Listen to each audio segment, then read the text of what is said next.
عليكم ورحمة الله وبركاته. إن الحمد لله نحمده ونستعينه ونستغفره ونعوذ بالله من شرور أنفسنا وسيئات أعمالنا. من يهده الله فلا مضل له ومن يضلل فلا هادي له.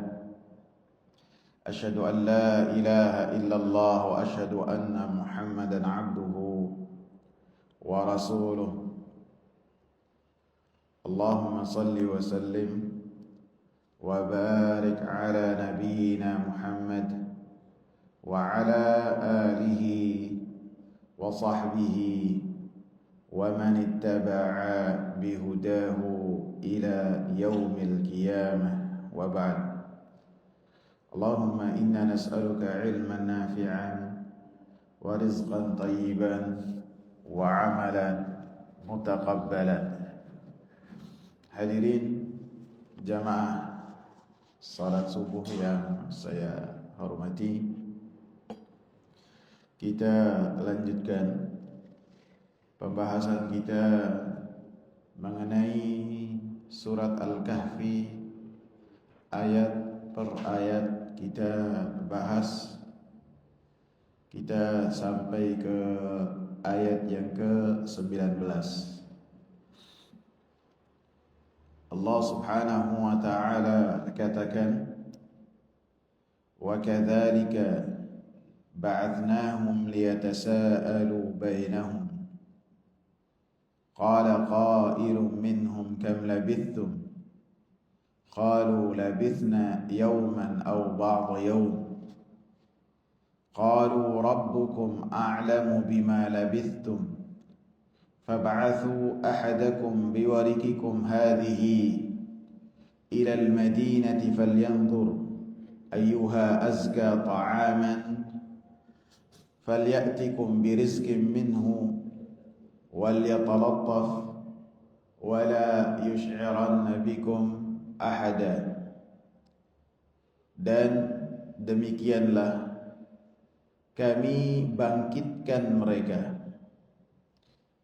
agar mereka saling bertanya di antara mereka.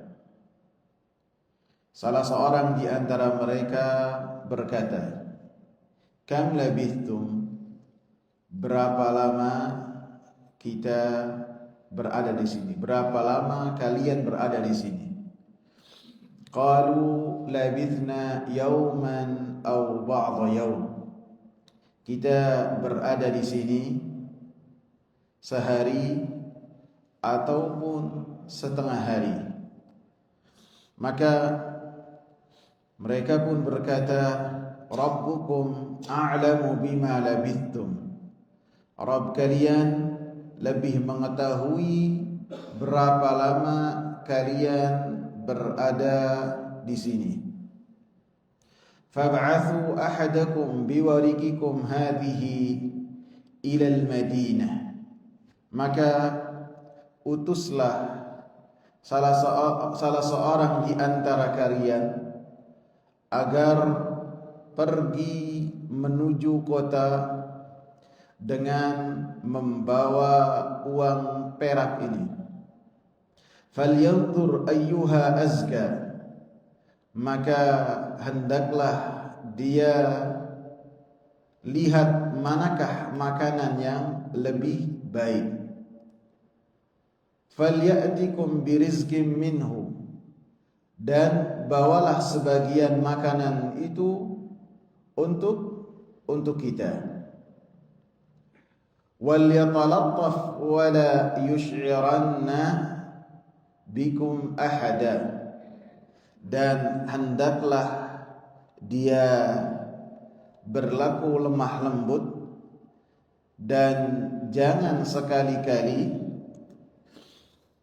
menceritakan hal kalian kepada siapapun juga. Hadirin jamaah sekalian yang saya muliakan, ayat ini masih membahas tentang kisah Ashabul Kahfi. Sesuai nama suratnya Al-Kahfi, masih membahas tentang keajaiban yang terjadi terhadap pemuda-pemuda yang mereka adalah pemuda dari orang-orang yang kaya raya, meninggalkan dunia mereka, meninggalkan segala fasilitas mereka dalam rangka menjaga akidah, dalam rangka menjaga kebebasan mereka, dalam menegakkan agama yang telah Allah Subhanahu wa taala perintahkan kepada mereka.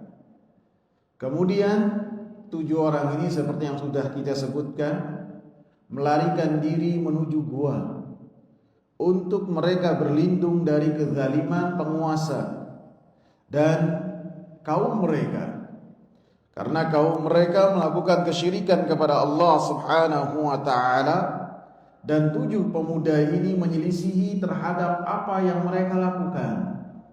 Maka berlindunglah mereka di dalam gua, dan Allah Subhanahu wa taala tidurkan mereka dalam waktu yang lama dan dalam keadaan yang orang-orang itu apabila melihat mereka tidak mampu untuk mendekatinya, karena pemuda-pemuda tersebut ketika tertidur matanya tidak terpejam dan dalam keadaan seakan-akan mereka sadar, sehingga orang yang melihat dari jauh tidak bisa untuk mendekat. Sehingga Allah katakan dalam ayat sebelumnya, wa tahsabuhum ayqadha, orang yang melihatnya akan menyangka bahwasanya mereka dalam keadaan sadar, wahum rukud, dan mereka itu pada hakikatnya dalam keadaan tidur. Lebih-lebih di depan pintu gua mereka ada seekor anjing. Maka setelahnya Allah Subhanahu wa taala bangkitkan mereka. Allah katakan, maka demikianlah kami bangkitkan mereka. Di sini Allah Subhanahu wa taala menggunakan kata bangkit, bukan menggunakan kata membangunkan mereka. Padahal pada hakikatnya mereka adalah bangun dari tidur-tidur mereka, karena apa yang terjadi terhadap mereka menunjukkan kekuasaan Allah Subhanahu wa taala. Mereka tertidur akan tapi dalam waktu yang sangat lama, sehingga apa yang terjadi pada mereka menyerupai keadaan orang-orang yang telah meninggal dunia. Sehingga apabila hal ini terjadi terhadap beberapa orang ketika di dunia, mereka tertidur dalam waktu yang lama, dan tidur itu adalah saudara kematian. Kata Rasulullah, an-naumu akhul maut, tidur itu saudara kematian. Sehingga pada hakikatnya ketika kita tidur maka kita menemui kematian. Bahkan sebagian riwayat menyebutkan roh-roh kita itu berada di atas. Allah Subhanahu wa taala memegangnya. Apabila Allah Subhanahu wa taala menghendaki, roh tersebut dikembalikan kepada jasad-jasad manusia. Dan apabila Allah Subhanahu wa taala menghendaki, maka orang tersebut tidak sadar lagi, dan tidaklah sadar kecuali ditanya oleh malaikat Munkar dan Nakir. Tidaklah sadar kecuali setelah melalui proses kematian yang panjang. Sehingga penggunaan lafaz ba'atsnakum, kami bangkitkan mereka, karena apa yang terjadi terhadap Ashabul Kahfi adalah satu tanda kekuasaan Allah Subhanahu wa taala yang sangat besar, yang menunjukkan akan kemahamampuan Allah Subhanahu wa taala dan kekuasaan Allah Subhanahu wa taala. Apabila terjadi kepada Ashabul Kahfi, maka akan terjadi juga kepada kita. Sehingga ketika kita mati, dan kematian ini adalah suatu yang pasti. Orang Arab mengatakan kematian itu adalah al-yakin, suatu yang pasti. Maka kematian itu bukanlah akhir dari segala-galanya. Bahkan kematian itu adalah awal kehidupan yang panjang, awal kehidupan yang abadi. Bisa kesenangan yang abadi, bisa kesusahan yang tiada ada tepi. Karena tempat akhir manusia, kalau tidak surga maka neraka. Tidak ada di antaranya kedudukan antara surga dan neraka. Kalau tidak surga maka neraka. Semoga Allah Subhanahu wa taala jadikan kita sebagai penghuni surganya, sebagaimana kita ketika berkumpul di sini dalam rangka untuk meniti ke dalam surganya Allah Subhanahu wa taala.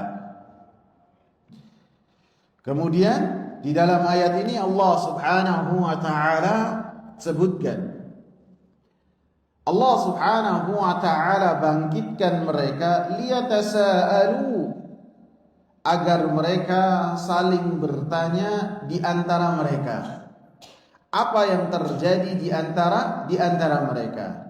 Kemudian ada diskusi di antara mereka. Qala qailun minhum, berkata sebagian mereka, kam labithtum? Qalu labithna yawman aw ba'da yawm. Kami ini mungkin menetap di gua ini sehari atau setengah hari. Karena mereka masuk ke gua tersebut di awal waktu duha. Dan ketika mereka mendusin, ketika mereka sadar di akhir waktu sore. Sehingga mereka bertanya-tanya, apakah kita ini tidurnya itu seharian penuh, ataukah hanya dari waktu awal duha sampai menjelang terbenamnya matahari. Sehingga diskusi yang terjadi di antara mereka Allah Subhanahu wa taala abadikan. Qala qailun minhum, di antara mereka berkata, bisa jadi kita ini hanya setengah hari di sini, bisa jadi kita ini hanya seharian di sini. Sehingga ketika diskusi yang terjadi di dalam anggota Ashabul Kahfi diabadikan oleh Allah Subhanahu wa taala, menunjukkan ada dalil untuk kita ini anjurannya mencari ilmu. Anjuran untuk kita mubahatsah, membahas ilmu, sehingga ketika terjadi mubahatsah ada pelajaran yang besar bahwasanya seseorang mempelajari ilmu. Seseorang membahas dengan orang lain tentang ilmu, yang ilmu tersebut ketika dibahas makin mendekatkan seseorang dengan Allah Subhanahu wa taala, makin mengenal Rasulullah sallallahu alaihi wasallam. Sehingga ini anjuran untuk kita menghadiri majlis ilmu, anjuran untuk kita melakukan mubahatsah, membahas tentang ilmu yang berupa ma qala Allah wa qala Rasul, apa yang dikatakan oleh Allah, apa yang dikatakan oleh Rasulullah sallallahu alaihi wasallam. Akan tetapi ketika melakukan mubahatsah, janganlah ketika kita melakukan mubahatsah ini dengan orang yang tanpa ilmu. Harus kita mengetahui bahwa orang yang ajak kita diskusi haruslah orang yang memiliki basic ilmu, memiliki dasar ilmu.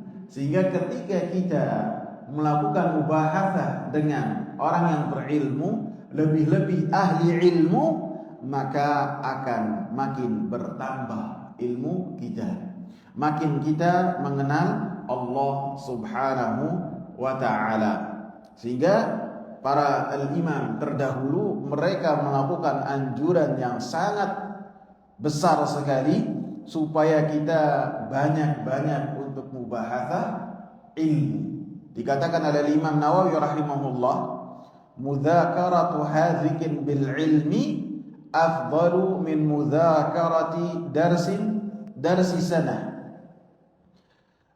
Bermudzakarah, melakukan mubahatsah dengan orang yang mengerti ilmu itu lebih afdal daripada belajar dalam waktu satu tahun. Ini dikatakan oleh Al-Imam Nawawi rahimahullah. Jadi apabila kita bertemu dengan ahli ilmu, maka jangan kita disibukkan dengan foto, jangan kita disibukkan dengan selfie, kemudian ditaruh di status, kemudian ditaruh di album HP, jangan.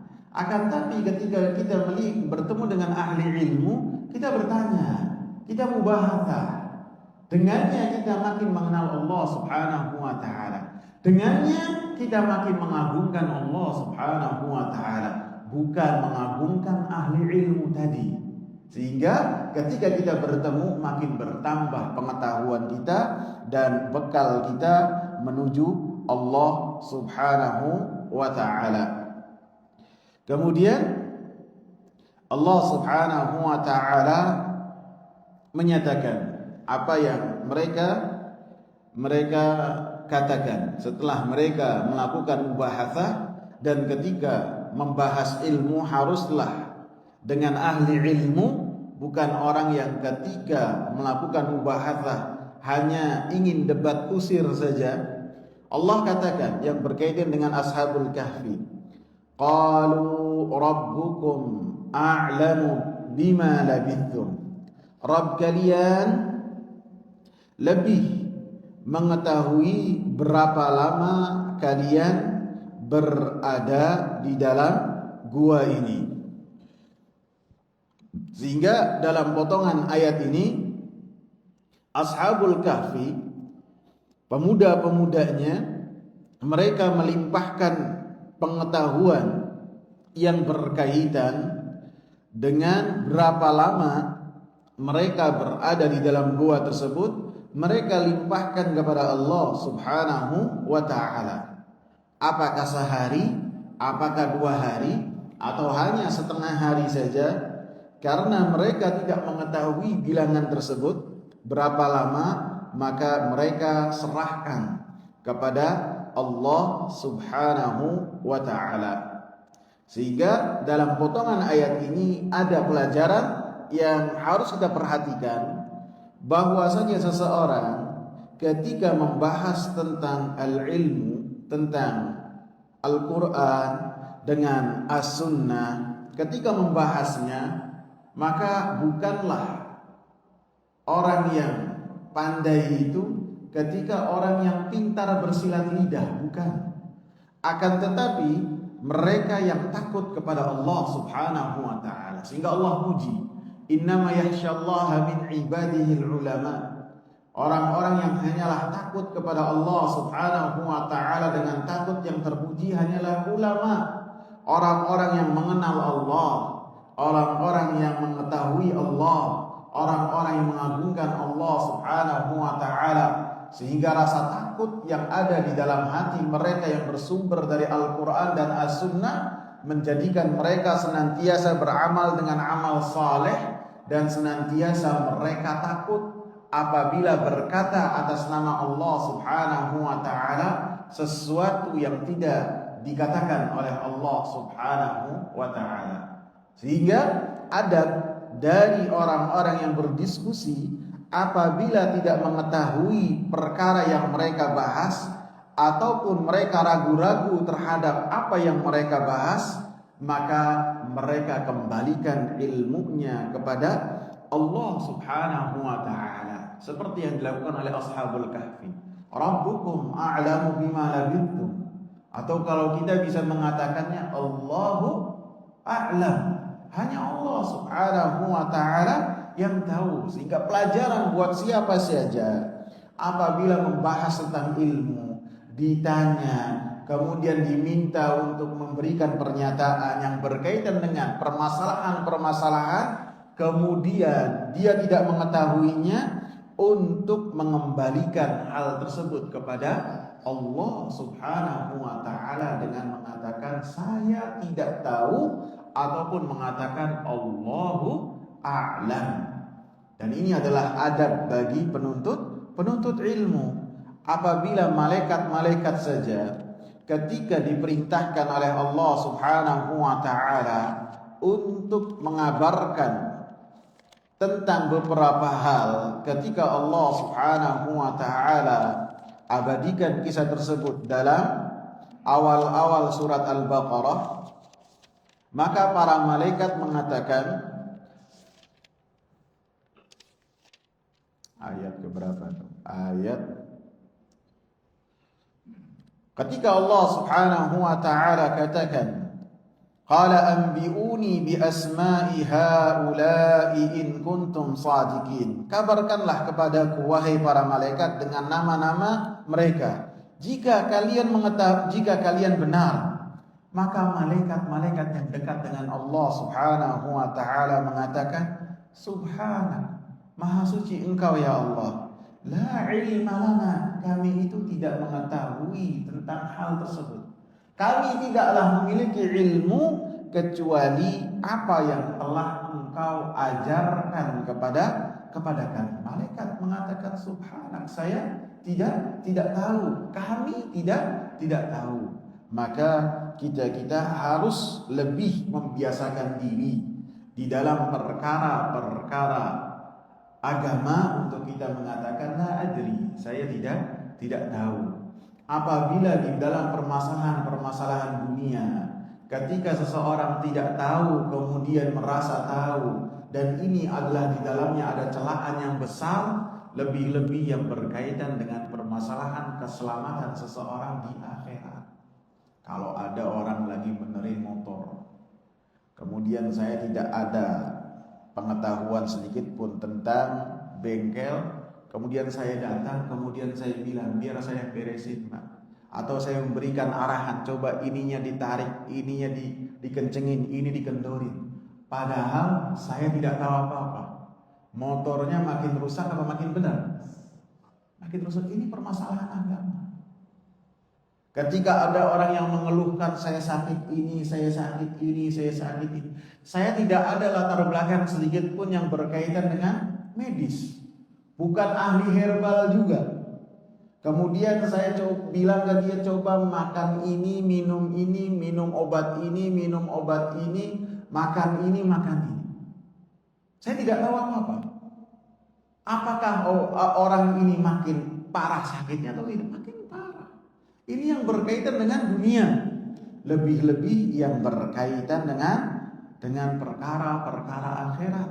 Maka harus lebih seseorang ini hati-hati dalam seseorang bertutur kata membahas tentang ilmu, karena termasuk dosa yang paling besar ketika seseorang berkata atas nama Allah Subhanahu wa taala dengan perkara-perkara yang tidak dia ketahui, yaitu dia mengatakan ini halal, ini haram, akan tetapi dia tidak memiliki dalil.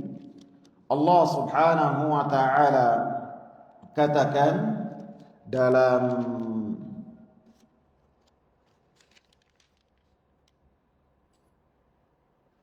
surat Al-An'am kalau ya, surat Al-A'raf.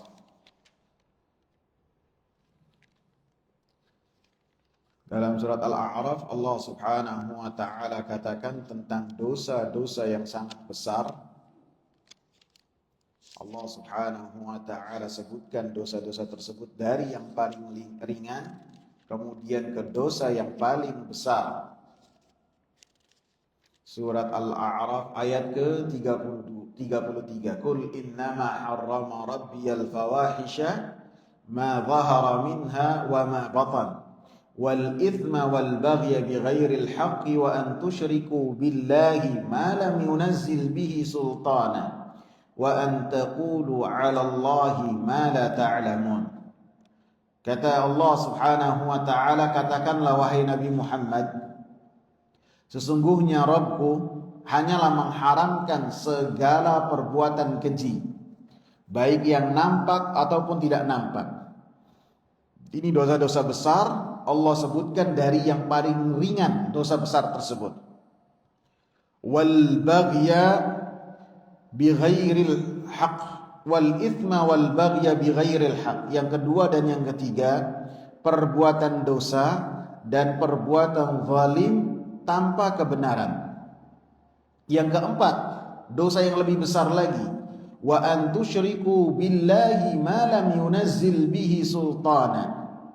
Engkau melakukan kesyirikan kepada Allah Subhanahu wa taala, menjadikan sesuatu sebagai tandingan untuk Allah Subhanahu wa taala dalam beribadah kepada Allah, sedangkan Allah Subhanahu wa taala tidak menurunkan hujjah bahwasanya hal tersebut menjadi tandingan untuk Allah Subhanahu wa taala.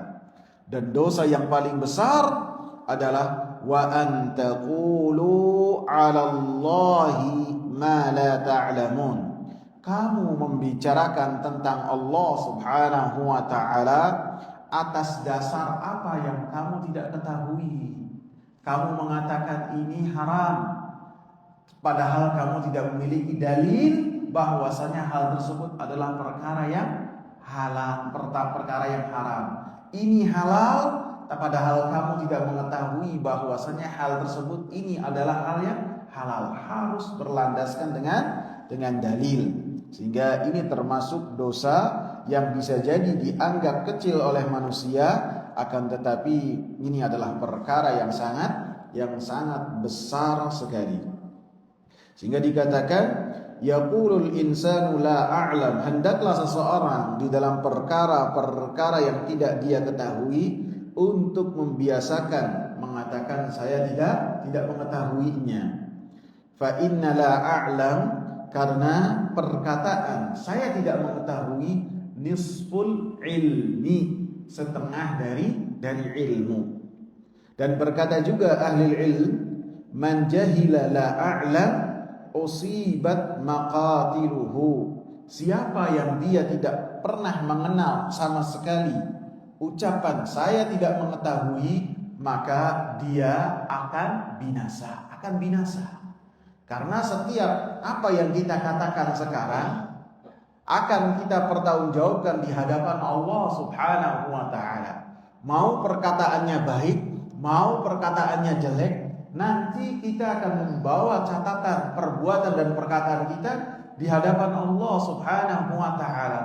Termasuk ketika bertutur kata mengenai agama Allah Subhanahu wa taala tanpa dasar ilmu, akan kita pertanggungjawabkan di hadapan Allah Subhanahu wa taala. Sehingga anjurannya, apabila kita tidak mengetahui tentang perkara-perkara agama, maka hendaklah kita tidak memaksakan diri untuk membahasnya, akan tapi hendaknya kita melatih diri kita untuk mengucapkan saya tidak mengetahuinya.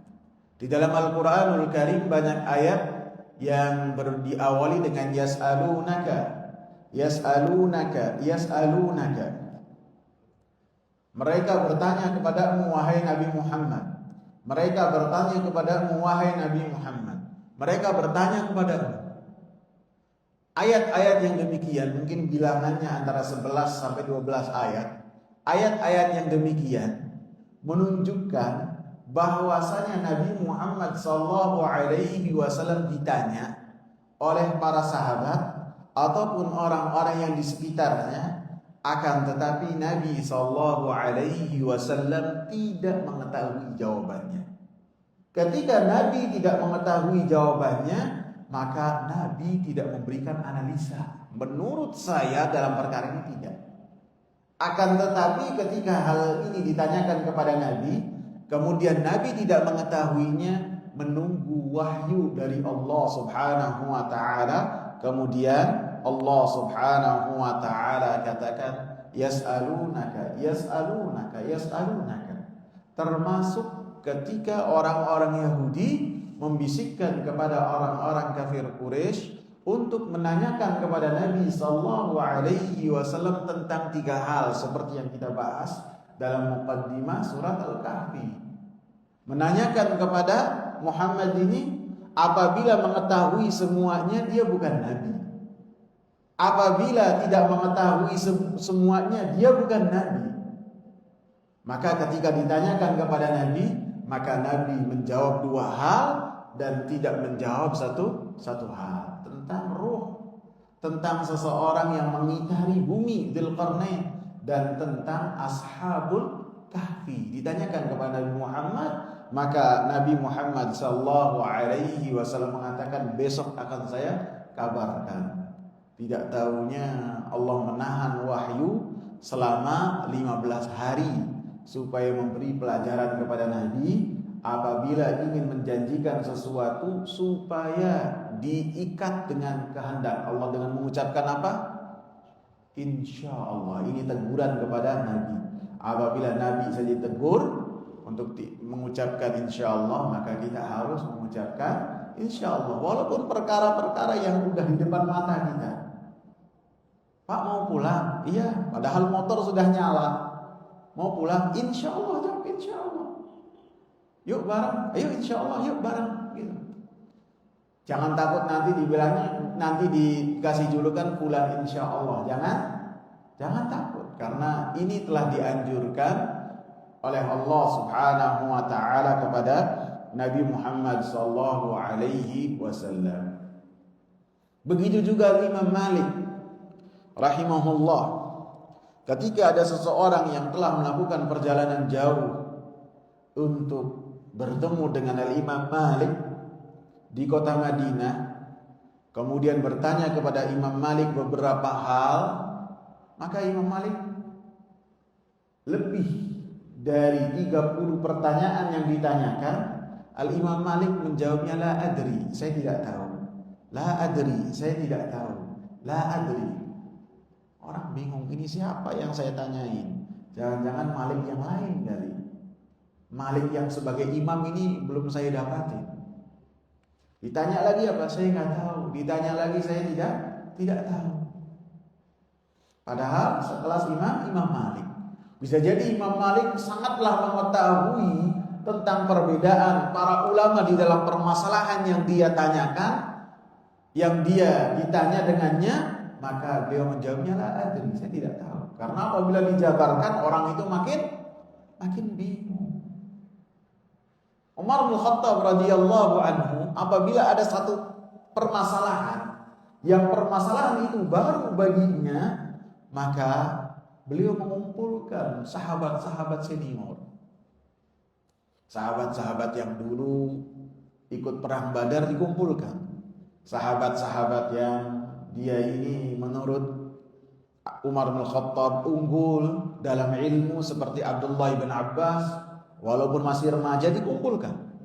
Kemudian beliau berdiskusi dengan para sahabat tersebut. Supaya apa? Supaya menemukan jawaban yang pas, yang berkaitan dengan permasalahan yang baru, yang bisa jadi pada saat itu permasalahan yang tidak ada contohnya dari Nabi, akan tapi dikiaskan dengan yang terjadi, ataupun bisa jadi ada hadis-hadis yang belum diketahui oleh Umar, yang belum sampai kepada Umar, sehingga ketika dikumpulkan para sahabat ada yang mengabarkan.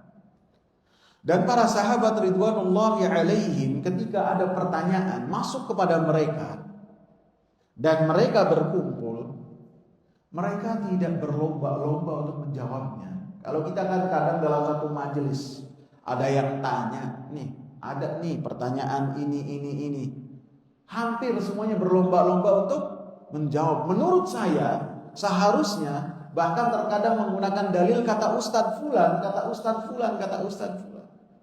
Para sahabat yang ustadznya itu langsung Rasulullah, apabila ada pertanyaan mereka saling melempar. Dari yang satu dilempar yang kesudahnya terus sampai ke orang yang pertama. Bukan karena nggak bisa jawab, bukan. Karena pernyataan tentang ilmu agama, seseorang menjadikan dirinya mau tidak mau sebagai perwakilan Allah Subhanahu wa taala di muka bumi. Sehingga seakan-akan dia itu orang yang menekan atas nama Allah. Nih Allah berkata demikian, kemudian dia parang ataupun tanda tangan. Ini sangatlah berat sekali. Sehingga para ulama mereka mengatakan la adri jannatun.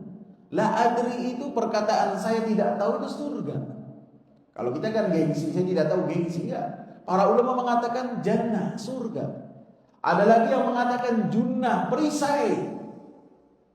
Apabila saya tidak tahu, ini adalah perisai supaya dalam pertanggungjawaban di hadapan Allah akan lebih selamat. Kemudian Di dalam ayat ini surat Al-Kahfi ayat yang ke-16, 19 ya. Kita lanjutkan, mana tuh ayatnya? Allah Subhanahu wa taala katakan, "Fab'athu ahadakum biwarikikum hadhihi ilal Madinah."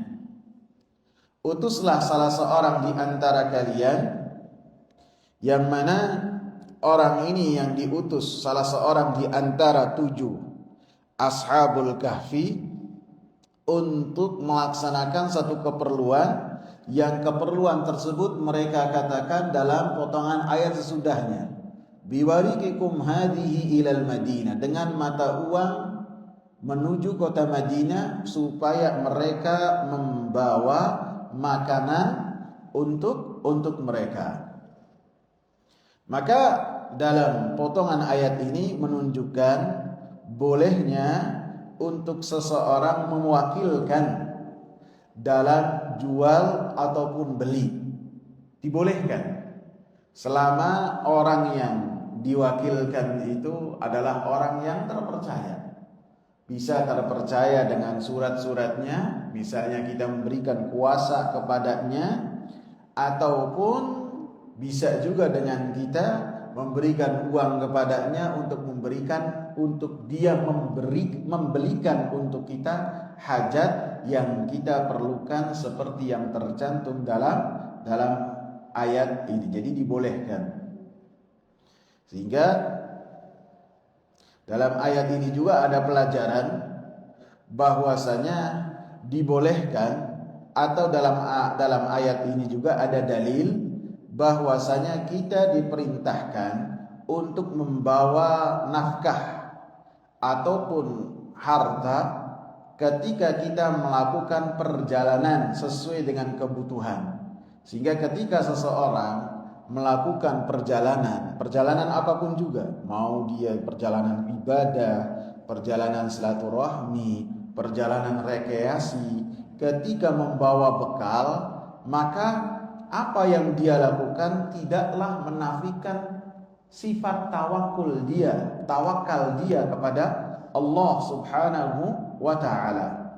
Karena Ashabul Kahfi mereka adalah orang-orang yang bertauhid kepada Allah Subhanahu wa ta'ala, dan mereka berserah diri kepada Allah, bertawakal kepada Allah Subhanahu wa ta'ala. Ketika mereka mencari perlindungan, maka mereka pun berikhtiar dengan membawa bekal, yaitu uang, yang dikatakan dalam ayat ini biwarikikum, dengan uang perak ini.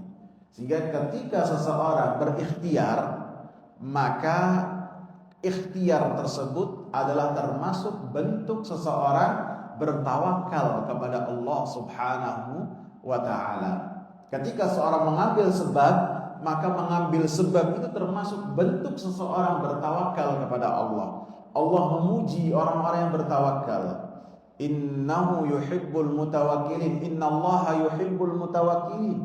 Allah cinta kepada orang-orang yang bertawakal. Allah perintahkan fatawakkalu, maka hendaklah kalian kepada Allah Subhanahu wa ta'ala bertawakal. Maka seseorang tidaklah dikatakan sebagai orang yang bertawakal kecuali ketika berikhtiar. Rasulullah sallallahu alaihi wasallam katakan, "Law annakum tatawakkaluna 'ala Allahi haqqa tawakkulihi la razaqakum kama yarzuqumut tayra." Kata Rasulullah, seandainya kalian itu bertawakal kepada Allah Subhanahu wa ta'ala sebenar-benar tawakal, maka Allah Subhanahu wa ta'ala akan memberikan kepada kalian rezeki sebagaimana Allah Subhanahu wa ta'ala memberikan kepada seekor burung rezeki. Rasulullah katakan, taghdu himasan, burung ini keluar dari sangkarnya dalam perut kosong, wa taruhu bitanan, dan dia kembali ke sarangnya di sore hari dalam perut penuh. Ini menunjukkan apa? Tawakal yang diperintahkan oleh Allah dan dipuji oleh Rasulullah sallallahu alaihi wasallam adalah orang yang berikhtiar. Ada orang sakit, kemudian dia mengatakan, udahlah saya berserah diri saja. Tawakal itu berserah diri. Berusaha kemudian dia berserah diri, akan tapi tidak mau berobat. Maka ini bukan bertawakal. Ketika seorang mengatakan saya bertawakal kepada Allah, kemudian dia diam saja, menunjukkan bahwasanya dia tidak bertawakal kepada Allah Subhanahu wa taala. Tidaklah tawakal kecuali harus dengan ikhtiar. Ada orang naruh motor di sini atau naruh mobil di sini, kuncinya ditaruh tidak dicabut. Nanti ada yang ngomong, Pak sekalian STNK sama BPKB-nya ditaruh, kuncinya dilepas ditinggal, kemudian saya sih bertawakal kepada Allah. Benar apa enggak? Hah? Ada yang kejadian seperti ini pada zaman Rasulullah. Ya Rasulullah, saya bawa ontak nih, saya lepas ontaknya kemudian saya bertawakal, atau saya ikat ontaknya kemudian saya bertawakal. Kata Rasulullah, iqilha fatawakkal. Engkau ikat ontak kamu biar enggak pergi, enggak lari, kemudian kamu bertawakal. Kalau kita taruh motor sini dikunci motornya, baru kita masuk kemudian bertawakal kepada Allah Subhanahu wa taala. Kalau perlu ditambahin gembok banyak, ditambahin kemudian bertawakal kepada Allah Subhanahu wa taala. Jadi yang namanya mengambil sebab, berikhtiar, di antaranya dalam ayat ini adalah membawa bekal dalam melakukan perjalanan, di antaranya adalah uang, maka tidak menghilangkan sifat tawakal kepada Allah Subhanahu wa taala. Karena hakikat tawakal adalah menyandarkan diri kepada Allah Subhanahu wa taala, melimpahkan perkara kepada Allah Subhanahu wa taala, dan percaya kepada Allah Subhanahu wa taala dengan berikhtiar sesuai dengan apa yang telah diperintahkan oleh Allah. Setelah berikhtiar mengambil sebab, tidak menjadikan sebab itu sebagai patokan. Apapun hasilnya, kita nyatakan itu semuanya dari Allah Subhanahu wa taala. Di dalam ayat ini juga ada pelajaran, dibolehkan untuk seseorang ketika melakukan perjalanan untuk di antara mereka saling memberikan uang dalam rangka urunan untuk biaya perjalanan mereka. Tolong yang lagi bicara, saya bicara membahas Al-Quran, tolong. Karena antum bicara mengganggu saya. Pelajaran dalam ayat ini bahwasanya dibolehkan untuk seseorang yang melakukan perjalanan secara berkelompok untuk mereka memberikan uang dalam rangka urunan untuk membiayai hajat mereka yang mereka lakukan secara bersama-sama. Karena dalam ayat ini Allah Subhanahu wa taala menyatakan tentang perkataan mereka, fab'athu ahadakum biwarikikum hadhihi. Hendaklah salah seorang di antara kalian, utuslah salah seorang di antara kalian dengan membawa uang kalian. Jadi uang 7 orang ini dikumpulkan sesuai dengan kemampuan mereka. Kemudian ketika mengeluarkan, maka dari uang kas tersebut, yang itu adalah dari hasil urunan mereka. Dan pelajaran yang berikutnya, bolehnya untuk seseorang makan dari makanan yang makanan tersebut hasil dari urunan yang mereka berikan. Jadi ketika ada orang 4 orang, 5 orang melakukan perjalanan bersama, yuk nih 1 orang biar uang kas untuk kita semua, 1 orangnya 1 juta misalnya, atau 500.000, biar nanti kalau pas sampai tempat makan, restoran, warung ataupun apapun namanya, tidak saling lempar dalam membayar di kasir, sehingga salah seorang saja yang membayar. Maka dikatakan, maka boleh untuk makan secara berbarengan, walaupun nanti ada orang yang makannya lebih banyak. Ada yang mungkin di antara rombongan yang makan ini, ada yang makannya lebih sedikit. Maka walaupun ada terjadi perbedaan ketika makan, maka tidaklah mengapa selama itu dalam masih batas yang wajar. Ketika masih makannya bareng-bareng, tidak ngambil besek buat nanti oleh-oleh di rumah kemudian dibebankan kepada uang urunan tersebut, maka ini sudah di luar dari batasannya wajar. Akan tapi ketika masih makannya bersama, ada yang makannya lebih banyak, ada yang mengambil lauknya lebih sedikit sesuai selera masing-masing, maka itu tidak mengapa. Falyanzur ayyuha, sampai jam berapa ini? Suruh. Udah? 2 menit lagi. Kemudian dalam ayat ini, falyanzur ayyuha azka, maka hendaklah yang diutus ini melihat manakah makanan yang lebih azka. Yang lebih azka ini disebutkan ada yang memaknainya dengan makanan yang lebih halal, azka, yang lebih enak. Apa itu lebih enak buat mereka? Sebagian ulama mengatakan mana yang paling halal. Ada lagi yang mengatakan bahwasanya azka di sini artinya makanan yang paling enak, yang paling lezat. Ada lagi di antaranya yang menyatakan bahwasanya azka di sini artinya adalah makanan yang paling banyak. Jadi ada yang artinya yang paling halal, ada yang maknanya yang paling enak, ada yang paling banyak. Walaupun sebagian ulama mengatakan apabila kita lihat kondisi pemuda-pemuda tersebut adalah pemuda-pemuda yang bertakwa kepada Allah Subhanahu wa taala, maka ketika mereka mencari makan, mereka mencari makanannya adalah makanan-makanan yang ada mereka tahu bahwasanya makanan tersebut halal dan tidak diharamkan oleh Allah Subhanahu wa taala.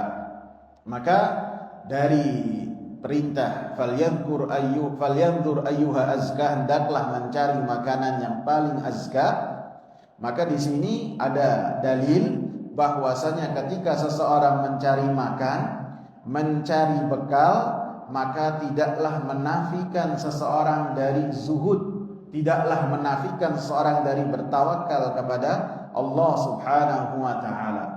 Karena bukanlah makna zuhud yang dianjurkan artinya seorang tidak makan, seseorang tidak minum. Ini bukan zuhud. Bukan juga makna dari zuhud ketika seseorang tidak mau makan makanan yang enak. Seorang ketika ditanya mau makan, cari makan yang paling tidak enak, maka ini adalah sesuatu yang tidak dianjurkan. Bahkan apabila kita sesuai dengan kemampuan kita, maka kita diperintahkan untuk makan enak dalam rangka bersyukur kepada Allah Subhanahu wa taala. Sebagian orang tidak mau makan enak dalam rangka bertadayun, menunjukkan keagamaan mereka kepada Allah, maka ini adalah sesuatu yang salah. Rasulullah katakan, innallaha idza an'ama 'ala 'abdin ahabba an yura atharu ni'matihi 'alaihi. Allah Subhanahu wa taala apabila memberikan kepada seorang hamba karunia, maka Allah Subhanahu wa taala sangat suka apabila Allah Subhanahu wa taala melihat apa dampak karunia nikmat tersebut pada dirinya. Ketika mendapatkan keluasan harta, dia makannya makan yang enak, makan daging, makan yang mahal. Selama ini tidak membebani dirinya, tidak menjadikan dia memaksakan diri, maka itu tidak mengapa dan bisa termasuk tanda seseorang bersyukur terhadap karunia Allah Subhanahu wa taala. Wallahu taala a'lam. Semoga bermanfaat. Subhanakallahumma bihamdika asyhadu an la ilaha illa anta astaghfiruka wa atubu ilaik. Assalamualaikum warahmatullahi wabarakatuh.